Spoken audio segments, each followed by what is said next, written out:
2-year-old Yevhen Stepanenko looks every bit the carefree toddler as he runs through his living room just outside Kyiv.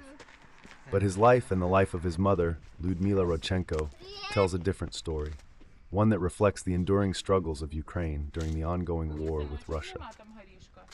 Born on March 6, 2022, just as Russia launched its full-scale invasion, Yevhen's first days were marked by chaos and uncertainty. We weren't sure what the next 1 or 2 or 3 hours would bring, let alone the next day, recalls Liudmyla. On the morning of March 7th, there was a tank outside the hospital. In those first moments, the future seemed uncertain. He is a real hero, little hero. He was just 3 days old when he went through such a difficult trip. He was all wrapped in blankets, you couldn't even see his face. He went through cold and frost. Janaya was born on March 6th. We weren't sure what the next 1 or 2 or 3 hours would bring, let alone the next day. Janaya was born on March 6th, and on March 7th morning, at 6 a.m., there was a Russian tank outside the hospital. I'm trying to make sure he has a normal childhood, not focusing his attention on air raid sirens.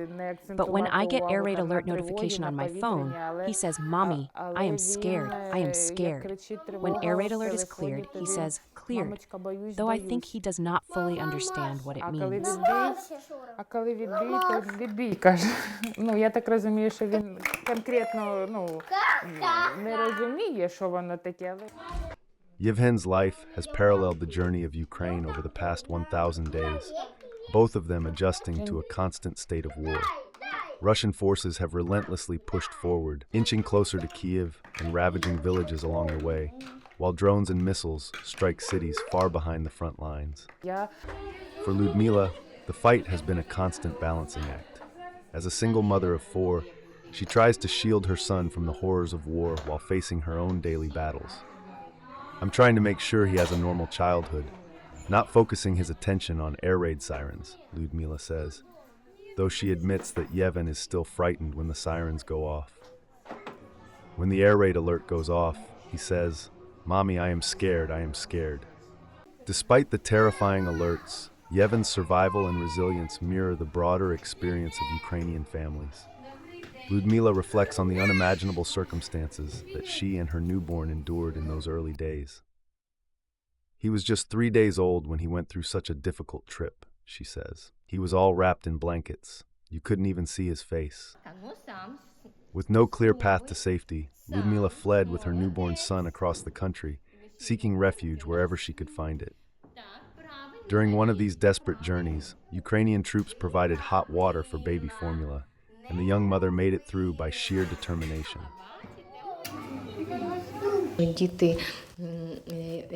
Children became more whiny. They are very afraid to be separated from mother because they are probably looking for protection from mother. They, children, will be calmer under pressure. Right now they're small and behave the way little children do, but when they become a bit older, they will be calmer in stressful situations. In the weeks that followed, as Ukrainian forces recaptured Bucha, the horror of Russian occupation was revealed. Massacred civilians, strewn across the streets, served as a grim reminder of the violence Ukrainian families have endured. Like many others in Ukraine, Liudmyla lives with the uncertainty of the war's future. "I fear this could last for years," she says, with little hope of an end in sight. "I want my children to have a bright future, but I don't see any progress, no end." For caregivers like Nataliia Tatushenko, who watches over Yevhen at a local nursery, the emotional toll of the war is also evident in the children. "Children have become more whiny and clingier," Tatushenko observes. "They are looking for protection from their mothers. Yet she believes that these experiences may toughen them up in the future. Right now, they behave like little children, but as they grow older, they'll be more resilient in stressful situations." Despite the hardships, Liudmyla's hope for her son's future endures.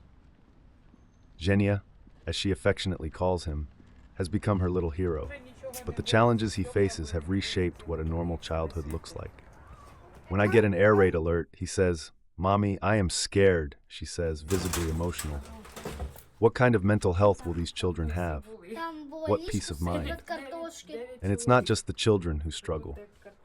Liudmyla's thoughts turn to her grandfather, a war hero who fought in World War II, and the contrast between his experiences and those of her children. I could never imagine that my children would go through war, martial law, and everything that comes with it, she says, pausing to collect herself. My grandfather, rest in peace, was tank commander. He had awards, including one for seizing Berlin. I could never imagine that my children will also go through the war, martial law, and the rest. It's very hard, especially because I don't see any progress in whether there will be an end to it at some point. I hope to God it will probably be over. I so much want it to happen. I want my children to have bright future. What kind of education is that? They just come to the school and have to go straight to the basement, then back. Or in the nursery yesterday, for example, children always nap during the day.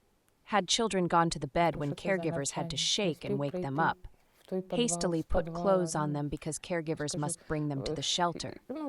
What kind of mental health the children will have? What peace of mind?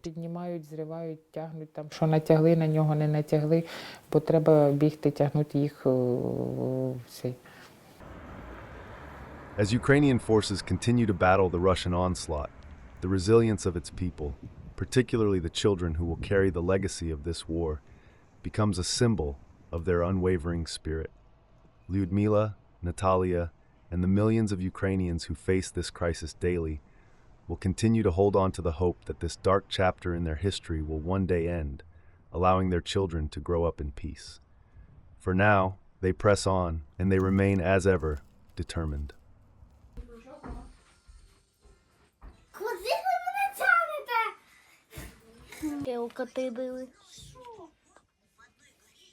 Хрещена Жені. Да. Розслаблено. Наскільки це може бути за цих обставин? Так. Так, саме мама вчора. Я сама бачила, вона